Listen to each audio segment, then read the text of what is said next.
اس video میں میں چاہتا ہوں کہ ہم اس بات کی کھوج کریں کہ جب ہمیں واقعی چھوٹے پیمانے مل جاتے ہیں تو کیا ہوتا ہے۔ اور اس سے پہلے کہ ہم اس کے بارے میں سوچیں، میں خود کو یہاں کی اکائیوں سے تھوڑا سا واقف کرتا چلوں۔ لہٰذا ہم اگر شروع کریں تو ہم سب اس بات سے واقف ہیں کہ ایک میٹر کیا ہوتا ہے، کتنا ہوتا ہے اور کیسا لگتا ہے۔ ایک اوسطاً بالغ مرد 2 میٹر سے کچھ کم ہوتا ہے۔ تو اگر آپ ایک میٹر کو 1000 برابر یونٹس میں یا حصوں میں تقسیم کریں تو آپ کو 1 ملی میٹر مل جاتا ہے۔ اور مجھے لگتا ہے کہ یہ بھی ہم سب جانتے ہیں کہ 1 ملی میٹر کیا ہوتا ہے، کتنا ہوتا ہے۔ اگر آپ نے کبھی میٹر کی جو سٹک ہے، جو چھڑی جس سے ہم ناپتے ہیں، اس پر اگر آپ نے کبھی نگاہ ڈالی ہو تو اس میٹر سٹک پر سب سے چھوٹی پیمائش ہمیں نظر آتی ہے اس ملی میٹر کی۔ اور یہ دیکھنے میں بھی ذرا آپ کو غور کرنا پڑتا ہے، اور اگر ہم کہیں، یہ کہہ سکتے ہیں کہ اس کو دیکھنا ہی ذرا نسبتاً مشکل کام ہے 1 ملی میٹر کو۔ اگر آپ ان میں اس ملی میٹر میں سے ہر 1 ملی میٹر کو مزید 1000 حصوں میں تقسیم کریں تو آپ کو جو کوانٹٹی حاصل ہوتی ہے وہ کہلاتی ہے مائکرو میٹر، یعنی کہ ہر 1 ملی میٹر کا 1000واں حصہ۔ 1 ملی میٹر کو اگر آپ برابر 1000 حصوں میں تقسیم کریں تو جو ایک انفرادی حصہ ہے اسے ہم کہیں گے مائکرو میٹر۔ مائکرو میٹر کے بارے میں سوچنے کا دوسرا طریقہ یہ ہے کہ یہ 1 میٹر کا 10 لاکھواں حصہ ہے، یعنی کہ 1 میٹر کو اگر آپ 10 لاکھ برابر حصوں میں تقسیم کریں تو ہر ایک حصہ اسے آپ مائکرو میٹر کہیں گے۔ لہٰذا ننگی آنکھ سے، یا جسے ہم انگریزی میں کہتے ہیں کہ اپنی بیئر آئیز سے تو دیکھنا ہی ناممکن ہے، تصور میں لانا بھی ذرا کچھ غور طلب کام ہے اس کوانٹٹی کو۔ اب آپ ان میں سے ہر ایک مائکرو میٹر کو دوبارہ برابر 1000 برابر حصوں میں تقسیم کریں تو آپ کو جو کوانٹٹی نیکسٹ ملے گی اسے ہم کہتے ہیں نینو میٹر۔ اور یہاں ایک بار پھر ہم ریپیٹ اگر کرتے چلیں، دہراتے چلیں کہ ہم 1 میٹر کے 1 اربویں حصے کے بارے میں بات کر رہے ہیں۔ اب اگر آپ اس ہر نینو میٹر کو مزید برابر 1000 حصوں میں تقسیم کریں تو آپ کو مل جاتا ہے 1 پیکو میٹر۔ لہٰذا 1 پیکو میٹر 1 میٹر کا 1000 اربواں حصہ ہے، یا آپ 1 میٹر کا کھربواں حصہ کہہ سکتے ہیں کہ اگر 1 میٹر کو آپ 1 کھرب برابر حصوں میں تقسیم کریں تو ہر ایک حصہ اسے ہم پیکو میٹر کہیں گے۔ اب آپ ان میں سے ہر پیکو میٹر کو مزید 1000 برابر حصوں میں تقسیم کریں تو آپ کو 1 فیمٹو میٹر مل جائے گا۔ یہ اگین دوبارہ اگر ہم بات کریں، جیسے کہ ہم پچھلی ویڈیو میں بات کر رہے تھے کہ ناقابل تصور حد تک چھوٹا پیمانہ ہے۔ اب جب آپ اکائیوں سے ذرا واقف ہو گئے ہیں تو کچھ مثالوں پہ ہم بات کرتے ہیں۔ ہم ایک مکھی کے ساتھ شروع کرتے ہیں۔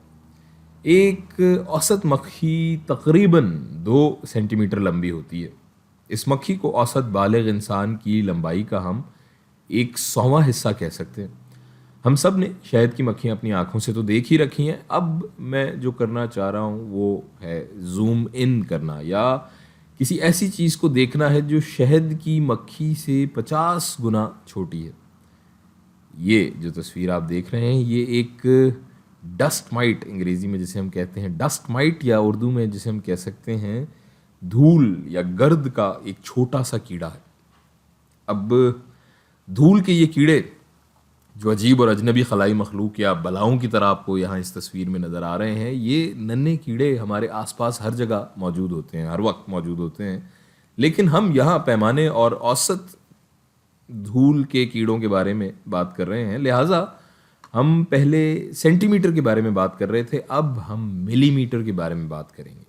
ایک اوسط دھول کا کیڑا یا ڈسٹ مائٹ 1/2 ملی میٹر سے کچھ کم ہوتا ہے، یا اگر آپ مائکرو میٹر میں بات کرنا چاہیں تو اس کی لمبائی تقریباً 400 مائکرو میٹر ہم کہہ سکتے ہیں کہ ہوتی ہے۔ یہ بہت بڑی چیز جو میں یہاں دکھا رہا ہوں یا آپ دیکھ رہے ہیں، یہ ایک شہد کی مکھی ہے، اور یہ کیڑا شہد کی مکھی کی لمبائی کا بھی 50واں حصہ ہے۔ یہ کیڑا اس مکھی کے سامنے اگر ہم اس کو ڈرا کریں تو یہ کچھ ایسا دکھے گا، 50 گنا اس مکھی سے چھوٹا. اور یہ تصویر جو اگلی تصویر ہے یہ انسانی بالوں کی زومڈ ان تصویر ہے. انسانی بالوں کا قطر یا ڈایامیٹر 100 مائکرومیٹر ہوتا ہے. یہ دھول کے جو کیڑے، جو ڈسٹ مائٹ کی ہم نے بات کی، اس کی لمبائی کے مقابلے میں 1/4 ہے. یعنی یہ بال اس کیڑے کے سامنے اگر ہم یہاں ڈرا کریں یا دکھائیں تو یہ کچھ ایسا دکھے گا. یہاں سے اگر ہم مزید زوم ان کرتے ہیں تو فرض کریں 10 گنا مزید زوم ان کرتے ہیں تو ہم خلیوں کے یا جو ہمارے سیلز ہیں انسانی جسم کے اندر، اس کے پیمانے پر پہنچ جاتے ہیں.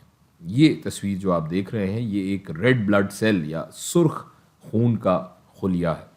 یہ تقریباً 6 سے 8 مائکرومیٹر کا ایک یہ جو آپ اس تصویر میں دیکھ رہے ہیں کہ ایک سفید خون کا سیل ہے. لہٰذا ایک بار پھر اگر میں اس سیل کو اس انسانی بال کے سامنے، اس خلیے کو اس انسانی بال کے سامنے رکھوں تو یہ مقابلتاً یا کمپیریزن میں اگر ہم دیکھیں تو یہ کچھ اتنا یا کچھ ایسا دیکھے گا اس کے سامنے.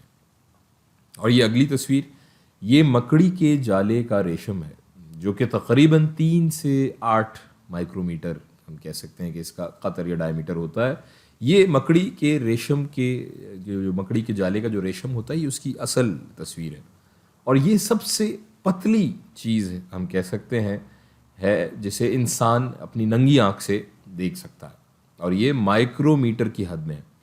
اور اسے اگر اس انسانی بال کے سامنے رکھیں تو یہ اس کے سامنے کچھ اتنا مزید پتلا اس کے سامنے اتنا نظر آئے گا. اور یاد رہے ابھی بھی ہم مائکرومیٹر کی حد میں ہیں. اسی حد کے اندر ہمیں کچھ بڑے بیکٹیریاز ملنا شروع ہو جاتے ہیں.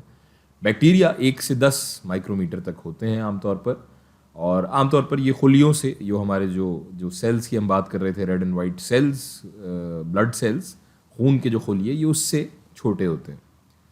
اب چیزیں ذرا مزید دلچسپ ہونے والی ہیں. اب ہم نینو میٹر کی حد میں جا رہے ہیں، اور 1 نینو میٹر مائکرومیٹر کا 1000واں حصہ ہے. اوپر ہم یہ بات کر چکے ہیں. اور یہ بہت بڑا ایک سیارہ نظر آنے والی چیز یہ ایک سفید خون کا سیل ہے، وائٹ بلڈ سیل. اور یہ چھوٹی سی جو اوپر سبز چیزیں یا یہ چھوٹے سے سبز نقطے جو اس سفید خون کے خلیے کی سطح سے ابھرتے ہوئے ہمیں نظر آ رہے ہیں، یہ دراصل ایڈز وائرس ہے. اور اس وائرس کی نقل تیار کرنے کے لیے ضروری تمام جینیاتی مواد، یہ جو ہمیں چھوٹے سے نقطے، کیپسول نما نقطے نظر آ رہے ہیں، ان تمام ذروں کے اندر، ان کے اندر موجود ہے ان کا پورا ریپروڈکٹیو سسٹم، اور اس کی ایک پوری اپنی دنیا اسی نینو میٹر کے اندر ہے. تو اب ہم ایک وائرس کے پیمانے تک نیچے آ گئے ہیں. یہ اگلی تصویر جو آپ دیکھ رہے ہیں یہ انسانی ڈی این اے کی لڑی ہے. یہاں اگر آپ زوم ان کرتے ہیں اس ڈی این اے کی تصویر پر، اس ڈبل ہیلکس مشہور زمانہ جو یہ اس کی ساخت ہے، اس کی چوڑائی تقریباً 2 نینو میٹر ہے. یا اس کے بارے میں سوچنے کا دوسرا طریقہ یہ ہے کہ یہ جو وائرس کے جو ہم کیپسولز کو دیکھ رہے تھے، ان میں سے کسی بھی ایک کا قطر اگر ہم لے لیں یا ڈائیمیٹر لے لیں تو اس کا 60واں حصہ. اب آپ کو میں ایک اور یونٹ سے یہاں متعارف کرواتا ہوں جو روایتی نہیں ہے. ابھی تک ہم میٹر کے بعد پریفکس لگاتے آ رہے ہیں. یہ ایک اینگسٹرام ہے، اور 10 اینگسٹرام ایک نینو میٹر کے برابر ہوتے ہیں. لہٰذا اس ڈی این اے ڈبل ہیلکس کی چوڑائی ہم کہہ سکتے ہیں کہ یہ 2 نینو میٹر یا 20 اینگسٹرام ہوگی. اس ویڈیو میں ہم نے تصور میں لانے کی کوشش کی کہ ہم پیمائش کے چھوٹے ترین پیمانے پر کہاں تک جا سکتے ہیں، اور اس دنیا سے متعلق جانکاری کو ہم طبیعیات کی ایک الگ شاخ کے نام سے جانتے ہیں جسے ہم کہتے ہیں کوانٹم میکینکس یا کوانٹم حرکیات. اس کے بارے میں بھی ہم مزید تفصیل میں کہیں آگے کسی اچھے وقت میں کسی اچھی ویڈیو میں مزید جانیں گے، پڑھیں گے.